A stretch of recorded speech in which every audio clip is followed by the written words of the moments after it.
ሰው እጁ ላይ ያለውን ነገር ማጣጣል ልማዱ ነው።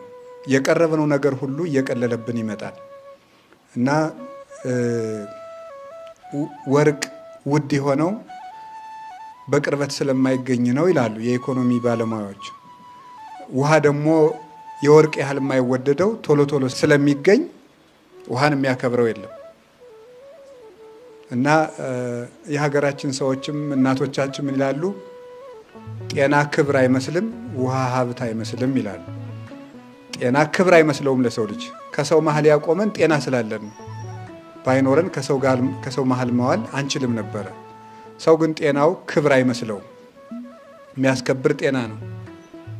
ያልሆነ ደዌ ሲገጥመን እንኳን ሌላ ሰው ይቀርና ቤተሰቦቻችን እንኳን እንዳያዩን የምንጸየፍበት ጊዜ አለ እና ጤና ክብር ነው፣ ውሃም ሀብት ነው።